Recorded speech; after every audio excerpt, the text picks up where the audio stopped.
All right, I'm back. Like an idiot, I tried to check my battery level, and I wound up turning off the video. So yeah, sorry about that. So anyway, part two is picking up right where we left off.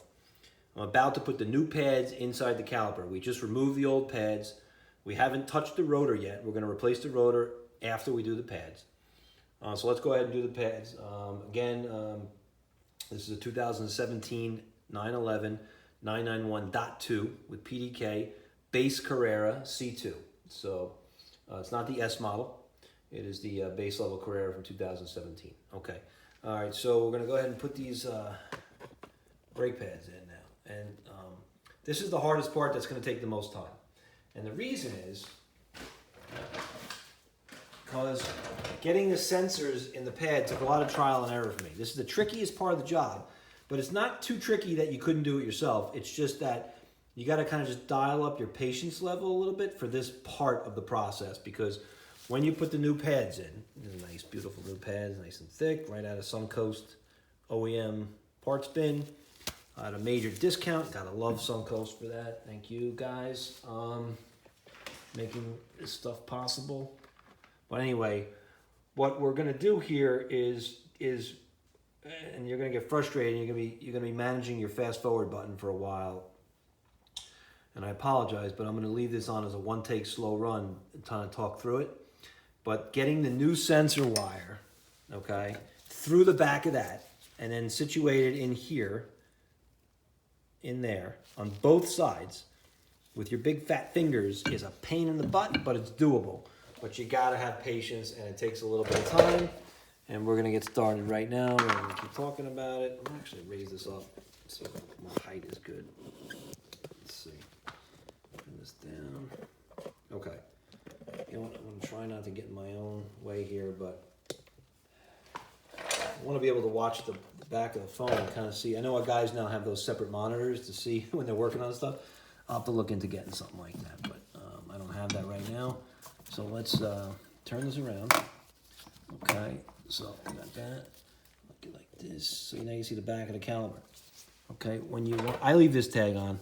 It was on the OEM, so I left it on. So it was on the original car. This is going to wind up going facing that little raised part.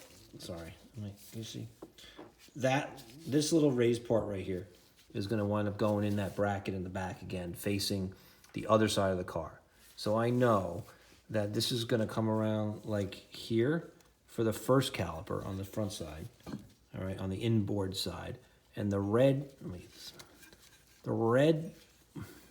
device is going to come through this way. Actually, I got this backwards. Darn it. There we go. Okay, so that's going to come through like, y'all see what I'm doing here? That's going to go in through there. This is going to come across and go in through there. And then we're going to tuck it in later. All right, but now you're going to see it's very slight tolerances. So now you look on the inside of the caliper and you can see the two sensor wires. Okay, red on the outboard side. Let me get this close up so you can see what I'm doing here. Nice. I want you to really pay attention to this. The guys that already know this stuff, my apologies. I don't mean to insult your intelligence, but for idiots like me and first timers out there, this is the part where I don't want you to go through all this, get to this point, and then tear your hair out and figure out, oh my God, how do I get my car to the shop to finish the job that I started that I can't finish? I don't want that to be you. Trust me, it doesn't have to be. All right, you can do this, but it just takes a little. It's not when it's your first time. I haven't done this a million times. When it's your first time, these pads are right. They're symmetrical, so it doesn't matter which one you put where.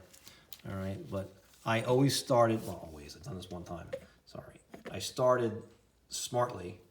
Incidentally, I started this way with the inboard side ones. That's this one over here to the left. When this caliper is going to turn like that, and so this side is going to be inboard, and the inboard is where the black and red meet. The outboard is where you just have the red coming through. Okay, so we want to set this one in. This camera's in my way, but I'm going to do my best to show you all what I'm doing here. Let me see as much as angle as I can. You take this middle finger here, your longest finger, all right, and you're gonna just, God, this sucks, but it's a pain in the ass. You just want to kind of, you got to feel it there. It goes into, there it is. Did I get it? Oh my God, I would love it if it happened this quickly this time. Nope. Oh, I was too optimistic there. Get it in there, come on. Of course, you can't see what you're doing. Sorry. Getting that clip in there is a pain in the butt. I wonder what the pros do at the shop. I wonder if they got a little tool or something to make this life easier, but you can still, I'm popping it out now. Pop it back in. Not trying to do comedy filmmaking here, but I apologize. Oh man, come on. Get in there. Oh, you know what? I'm not even close, that's why. Let's do it from the outside first. Maybe we can, we gotta do it this way. I forgot exactly what I did. You know what? I'll just do it like this. There you go, like, see that? Now, you push it. There he is, nice. In, now it's in, see that? Can you, let's get real close to see what's going on there. The wire is pushed all the way in. And if you look from this side, this is what it looks like. It's in. Okay, get this side in first. I forgot what I did last time, and now I'm remembering. Do that. Now you just pop this. This bad boy goes right in like yay. You just, it's literally spring loaded, and there it is. Boom, you're in. Your sensor's in. It's not broken. It's in. Your pad is over here, nice and nestled where it should be. Okay. That side's done. Now, we're not out of the woods by any stretch, because now we got to go back around the other side here, and we got to grab that red wire, and then bring it in like that, like this. See what I'm doing? Poking it back in that side like that. Take a look. We just did this. Where is it? We'll push it in like that, in there. So now it's ready for the pad to go. You see what a pain in the butt this is? I mean, it's ridiculous, but think of how much money we're saving right now. This nonsense is saving you. I mean, listen, if money's not an option to you, then this, you don't need this like you need a hole in the head. But you know, if you want to save $1,000 of labor, you do this little 15 minutes of jiggle wiggle over here, and you're saving a lot of money. You just don't want to break anything, so you gotta have a little extra patience. So now this pad's gonna go in like this. All right, and we gotta now, with less space to work with, and here's the pain in the butt part, I gotta get in there and thread this in there somehow. How did I do it the first time? That was amazing the first time. It was not this difficult. Let's see if I can go like this. Get in there. Oh man. Model.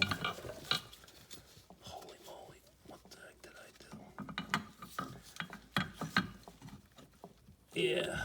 I gotta, you know what? I'm gonna take my gloves off and get dirty, because I need my fingers working at their maximum dexterity for this. I need to do this on feel. So, anyway. I don't have enough light. Sorry guys, get some light in here. This light sucks. Apologies for that. You'll see. Okay, let's get in there. Let's get to work here. Come on, get in there. I gotta go in there with 2 fingers and kind of guide it in. Stretch it, pull it, stretch it, pull it. Let's go.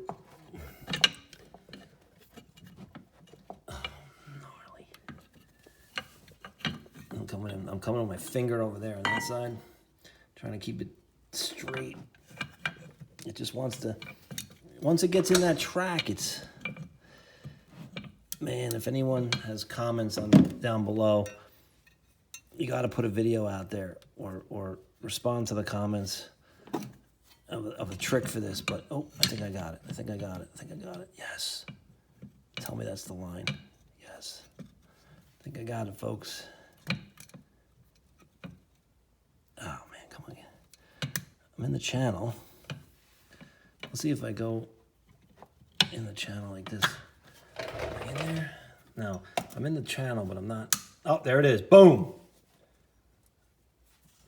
That's it. That click. I love it when a plan comes together. See that? That's it. Now your pads are in, right? They're gonna float a little bit like this, right? That's normal. That's fine. All right. Eventually, you'll put them on the new rotor, and then when you go to compress your brake pedal, it'll put the fluid back in the line and squeeze the pads to the rotor, and you're good to go. It'll be a tight system from that point on. So now, this is gonna fit over the new rotor. This space right here. My sensors are in. Let's look at the back of the caliper again. This is important. All right, because this wire's hanging out. We're gonna plug this in. I'll do that later on. But right now I gotta tuck in this red cable. I want you guys to see what I'm doing here. So what I like to do is, sorry guys, is I'm gonna tuck this in like, this one goes here like that, in that little crimp. And this basically keeps you from hitting your inside of your wheel rim. That's why it's tucked in like that. It's another beautiful design. Gotta credit Porsche for that kind of stuff. I love it. Love that they think of these things. It's actually awesome that they do. Why? Yeah, come on. The one side goes under here, and that goes under there. And now that's protected from hitting your rim on the inside because there's very tight clearances on these brakes and the wheels. And now you're all tucked in, just like it was from the factory. And the sensors are in. The pads are properly in the car. And now you're gonna set this to the side, and we're gonna move on to the fun stuff, which is the rotor. All right. Let me back this out. Now, rotor's literally the easy part. I'm gonna move this over to the other side. Sorry, guys.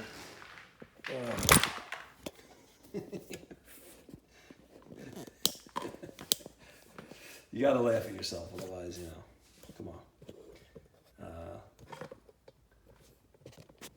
There we go. Let's back up even further. Okay. You guys see what's going on here? Good. 2 screws you gotta worry about. These hold the rotor on. This screw, that screw. Not a lot of torque, just a regular screwdriver takes those off, and then you take your rotor right off. Easy peasy. All right. Let's go ahead and do that, okay? Let's do POV style, all right. Grab a Phillips, get to it.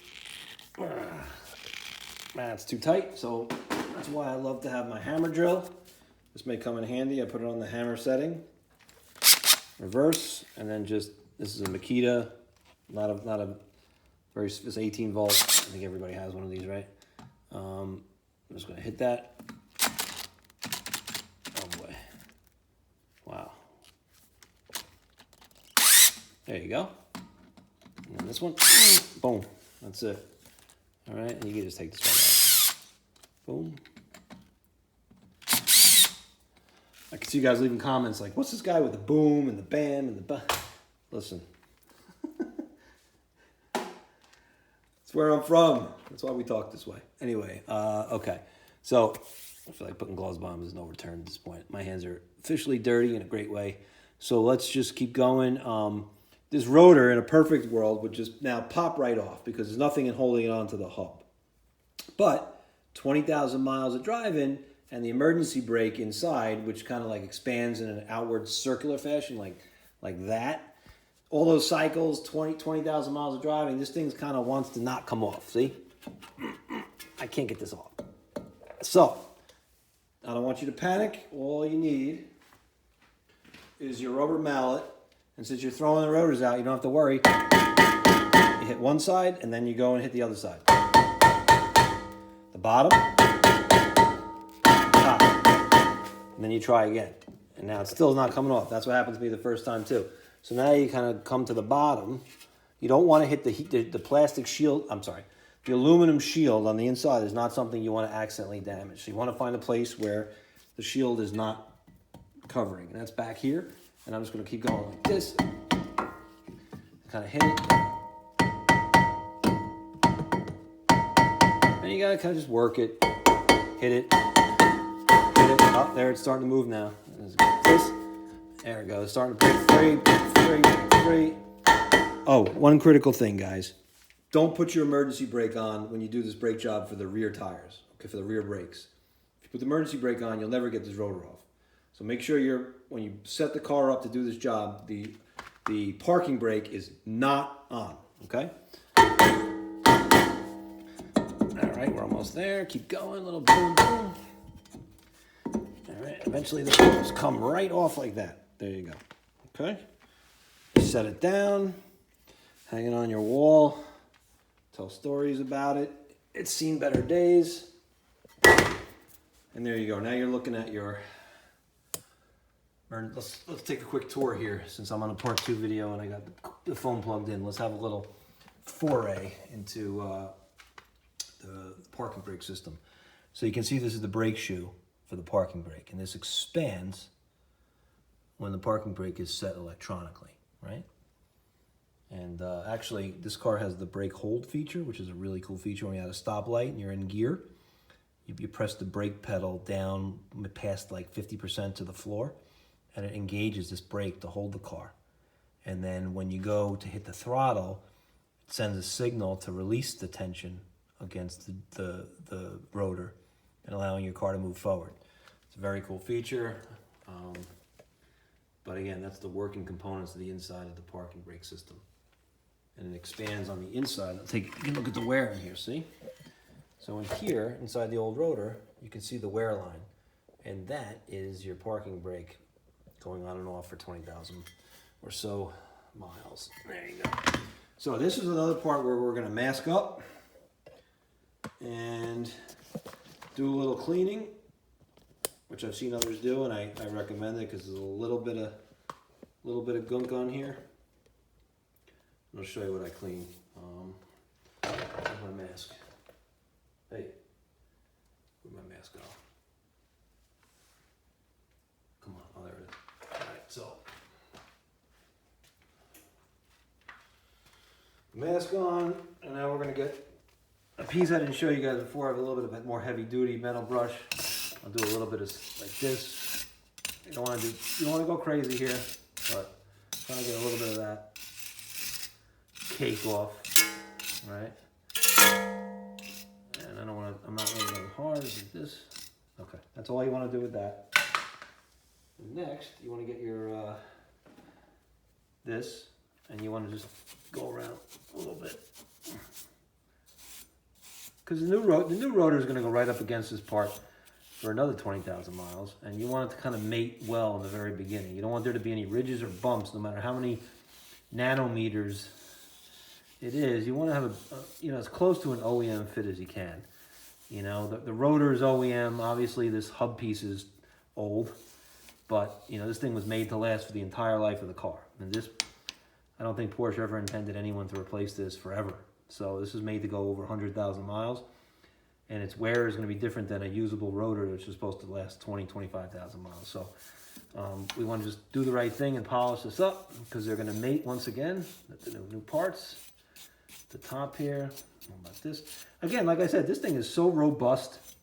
It's impressive. I mean, when you take off wheels on other cars, it just looks like Mickey Mouse compared to this. I'm so proud. I mean, this is awesome.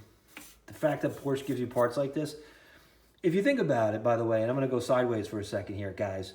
If you're Porsche files or you're auto enthusiasts and you've been scratching your head forever, either as a Porsche owner or as somebody that doesn't do anything with Porsches, and you're always wondering why they're quote-unquote overpriced, this is part of that reason. All these parts in here, when you add up the cost, and I don't care how much you scale back costs because they're put on an assembly line and the company, through economies of scale gets a lower price per part.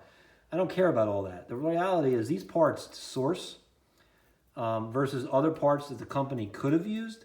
These are very robust, overbuilt parts for a street car. If you're building a car that's only for the street, you don't need parts this thick, heavy, and well machined. You just don't.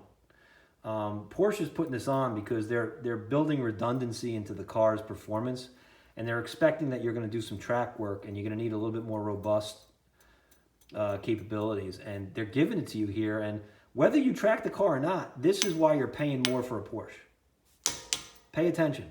This is why you're paying more for a Porsche. I'm going to say it 3 times. Take a look over here. Take a look at all this. You don't need joints like that on a street car. You don't need any of this. This is more than you need. You know, like the commercials for Liberty Insurance, only pay for what you need. This is Porsche. Get more than you need. How's that for a tagline?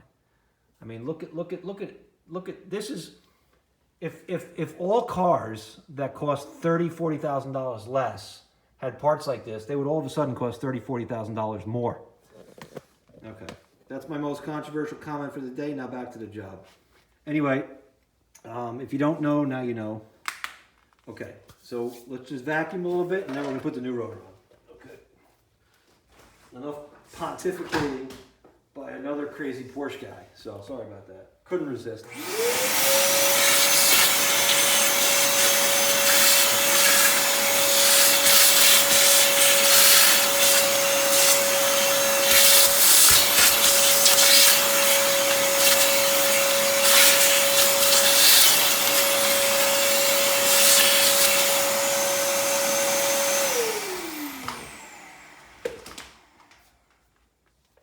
Okay, here we go. Back this up.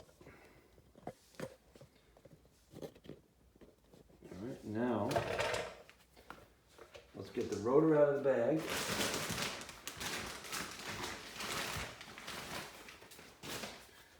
One thing to pay attention to.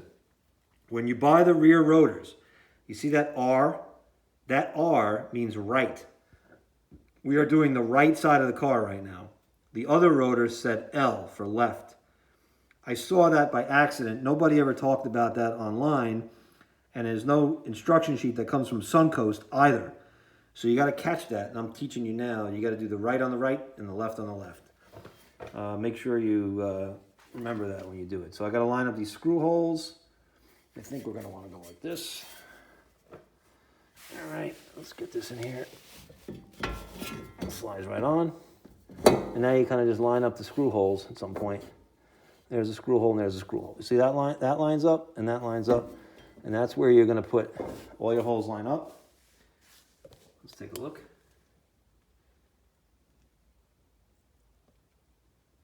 And now your new rotor's on. All right. Now we're just going to take those two tiny new screws. I got new ones. These are like 60 cents each. Get my mask off here so you can hear me better. These are 60 cents each. You got to buy them. Get new rotor, new life, and might as well do it. Now these, I hand torque until they're on. Not too tight. Like I said, I don't like to overload one side. I like to alternate torque. Let's just get this on, push it in a little bit so it sets where it's going to really set, and then you wait till it stops. All right, now it's not floating anymore. Now I'm going to start tightening it. Now the cool thing about these screws is that they get to a stopping torque point almost. You can't really tighten them anymore, you know, like right there, and then right there. That's all you need, because again, your bolts are going to be holding this onto the system. Your lug bolts with all the, you have 118 foot-pounds of torque times 5. So, you got over 500 foot-pounds holding this rotor onto the vehicle. You don't have to sweat these two screws. These are just basically to keep the rotor on while it's free in the system. And it's literally, it's just a kind of light-duty hold. The major torque is really going to be from the lug bolts. Okay, so don't sweat. You don't have to over-tighten this or go to a manual and start reading up on how many torque. These are just hand-tightened, basically. So it's just nice and, on there. There's no play or anything like that, okay? So we're ready to put the caliper back on now, so let's get to that. Okay. Before we actually put the caliper on, I'm going to go back in there, and I'm going to put this, sorry, I'm stretching I'm going to put this piece over here. Where is it? Can you all see me? This thing I took out of the, I'm going to slide that right back in. Where is it? Can you all see? Where's my hand? Can you see me? No, there's no light. No light. Okay. All right. Where's that piece that we saw? That piece? Is it this piece? Yeah, that's it, right? Let's just slide that right back in. This piece right here, we're gonna push that right back into its hole. See the, there we go. That's the cradle that's on the car, and this is the opening sleeve in the rubber right here. We're just gonna push that right back. I wind up having to actually take this off.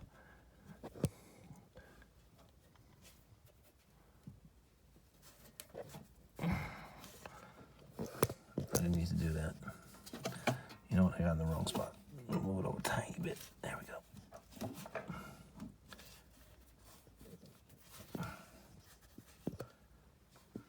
Is it on? Okay, I'm using 2 hands here. Let's go back to 1.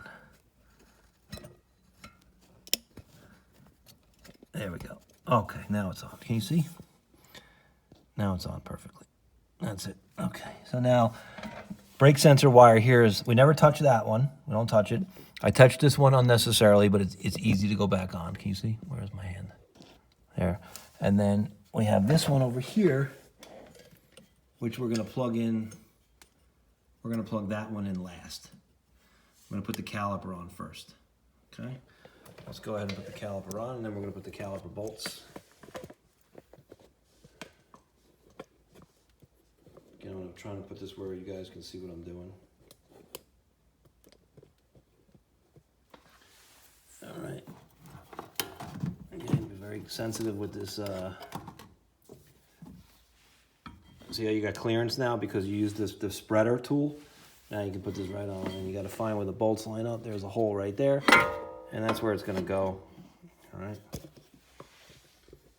Again, I love this bucket. It's the perfect height to do this.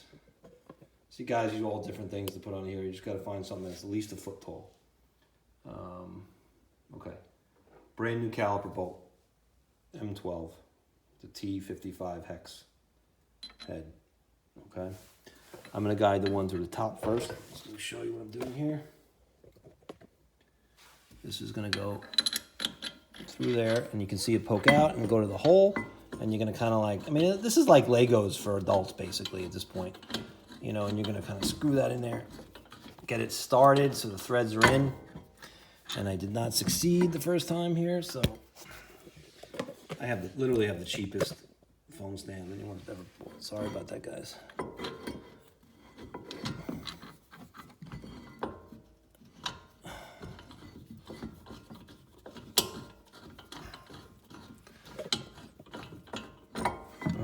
This one's a little bit of a pain. The reason is because I have the video camera in front of me. I'm so tempted to black you guys out for a second here and do this, but that would not be in spirit with this video. So I'm gonna keep trying here until I can't see when there it is now. All right, there we go.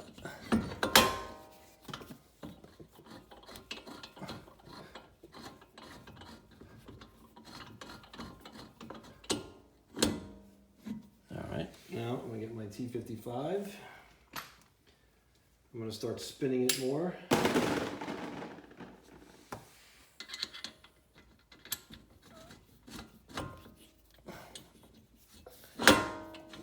There we go, it's in. See it slowly going in. Man, this camera's in the way. Anyway, that one's in. Let's get the second bolt. This bolt right here. Let's get this going. Can you see me down here? Going down here. Goes into that hole. Bit like yay. Kind of twist it. I guess we twisted my arm. There you see it. Boom, boom. All right, now I'm safely can remove this bucket. I don't need the bucket anymore. And now we just tighten the caliper bolts by hand. And then before we get cocky and carried away, we're going to do a mental checklist and we're actually doing sort of a visual checklist of everything that we undid and we redid. You have to do that because we're amateurs here, and you can't just assume you remember to do everything. That is no bueno. So we're gonna do checklists in a minute. Right now, I just want to get these on to the point where there we go. Okay.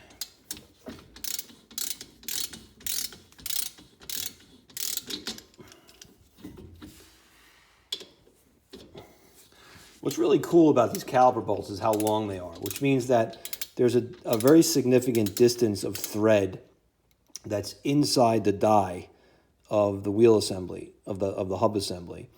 And what that says to me, and I could be totally wrong here, but what it says to me is that the forces that go through the caliper are so extreme, and if you think about it, it's true.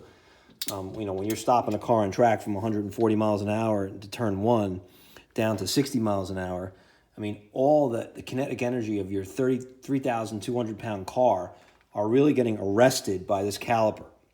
And whatever point of connection between the caliper and the chassis is, think of how much energy and torque is going through that spot during those high energy moments. And that's why these M12 bolts are so long, because once they go in, there's probably that much thread that's inside the car assembly itself to make sure it's got enough holding torque to prevent any separation or anything like that, that real punishing abuse. So that's why caliper bolts are so long and so important. And that's why it's important that they be tightened to 63 foot-pounds. So it's a critical piece on the car. I've never seen a bolt like this before, so it's got to definitely make sense that in the caliper, it's a car marriage, that it's very stout. I mean, it seems kind of obvious, obviously, but I'm just breaking it down in my classic reductionist fashion, but that's what's happening scientifically. And that's why it's important to get new caliper bolts, because, listen, the old ones went through a lot of cycles of stress, and might as well get a new set that's ready to go for another 20,000 miles. So, you know what I mean? Just, they're not cheap. They're like 50 or 60 bucks, but no, I don't even think they're that much. I forgot what they were. But, I mean, it's a no-brainer. It's a no-brainer. There's nothing I would do differently than anything anyone else has said on this process with doing this. You see the caliper still floating because I didn't get the bolt tight all the way. We're getting there, but like I said, they're long and you got to go through this whole process. But this is fun because, if you get this step right, safety is an issue. You got to get this step right.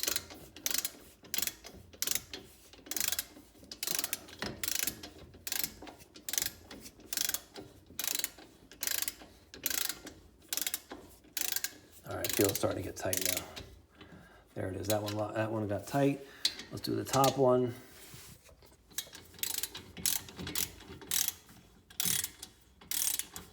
Oh, that's it. Okay.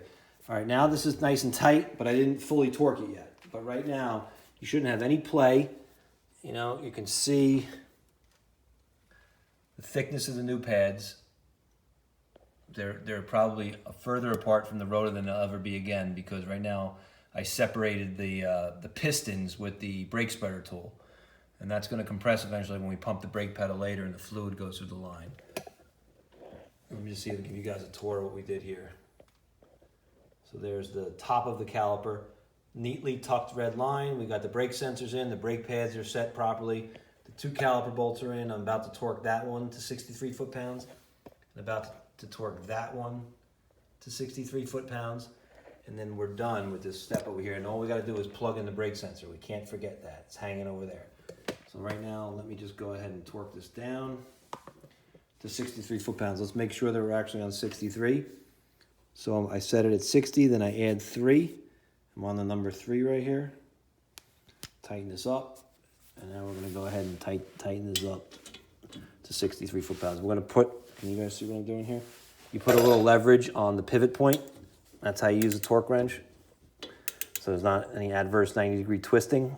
And that clicks. That's my 63 foot-pounds. Same thing with this one. There you go. And then just once for good measure. Click. Click. 63 foot-pounds. That's it for your caliper. The only thing we have left to do here is plug in this brake sensor wire into the housing over here.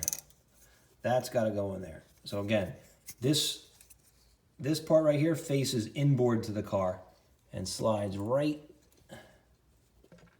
Trying to keep the camera focused. Like that. There we go. Watch, it's going to click. That's it. Okay, so now no code or warning light should be thrown on your car dashboard when to start the car up. Because when that's sensors, the sensors are mated properly in the pads and this is properly hooked up and you didn't damage any of the line here, there should be a proper ECU control unit marriage from these wires. And that's it. We're done. All right. Brake job complete. We put the screws on the rotor, 2 screws, hand tightened very tight. Okay. We have the pads in properly. We had the sensors in properly, new sensors put in. We just did the wire. We connected all the points over here. We torqued each caliper bolt to 63 foot-pounds. All right. That's that. Now you're ready to put the wheel back on and get back on the road. I'd like to do my front brakes, although I'll tell you something. I'm going to unplug my power cord here and walk you guys over to my front brakes. This is outside my current knowledge base. I'm scared to do the front brakes because these calipers are huge. These front calipers are monsters, and they're designed differently than the rears. They have some sort of hidden world of disconnection points and clamps, like that clamp way back there. I'm not comfortable yet, and I haven't seen anybody do a video yet on my year and model car to kind of guide me on what to do there, and I'm afraid to start that job and be unable to finish it and have to tow my car out of here. So I'm going to hold off a little bit. Fortunately, my pads in the front have some good life left in them. I got about 50% in the front. I had like almost 15-20% in the rear. So the rears were urgent to change, and they're easier to change. So this is coming soon. And if I figure out a way to do it, I will make another long take set of videos to do this so you guys can just kind of stop and pause, fast forward, stop, pause, whatever, for reference. But this is next. Can't wait to do that when the time comes. But yeah, my recommendation, safety, safety, safety. I use the jack. I use an emergency jack right there in case this jack were to fail. It'll hit that, and I have another redundant thing under the suspension back there, just in case. You can never be too cautious. I'm a personal injury lawyer by trade and profession in my day life, and my career has been filled with moments, other people's worst moments you don't want to know.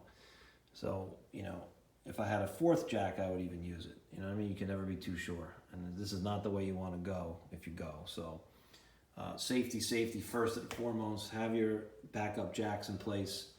100% required. So that's it. There's a new OEM rotor, a new OEM set of pads, and new OEM sensors, caliper bolts, and the 2 rotor screws. Those are the pieces of equipment that you'll need. Let's take a quick look at the old pads. Since having fun talking to all you guys. All right. Let's see. Man. He's got baked. See that? Those are ridges. That's like rough to the touch of my finger. Those are missing chunks. These brakes were not feeling right above 80 miles per hour because of this stuff. And I remember how hard I was braking at the track that day. It was like next level stuff. I tracked at Lime Rock before, which had a lot of seriously hard braking points too, but I was at New Jersey Motorsports Park on the Lightning Circuit in New Jersey, and I was braking so hard coming out of the straightaway into turn 1 that I was pushing OEM equipment to its extreme, and the stopping power was flawless the entire day, even to the 4th session at the end of the afternoon. But it was on the drive home that I started to feel the sort of noise and tiny vibration in this, and wasn't that the rotors were warped and not. It was that the pad had melted into the rotors, and there was no longer an even interface between the pad and the rotors. I tried to rebed them in, like other people say, but it was never happening with this. Look at this. I mean, these things got incinerated that day. And look, these are a street pad, folks. This is an OEM street pad at the end of the day, made for kind of occasional track use by a novice or an intermediate. And, you know, once you get past that point and you go, you know, balls to the wall, you're at that zone where do you go to a gyro disc and Paget pads or the Deferoto pads, you know, what's next? And look, you know, this is a beautiful car, and at the end of the day, it's a luxury performance car with low miles. I want to have resale value in this thing. And I decided it's a lot easier of a conversation when you go to sell the car, when you have a nice low mileage, brand new rotor, brand new brakes, especially on all 4 points of the car, and it's OEM, and the next guy comes in and say, hey, you know, I'm never going to track this car. I'm just going to be driving around town and using it occasionally. And, you know, the person like that who's your next owner will appreciate you more when you go to sell the car.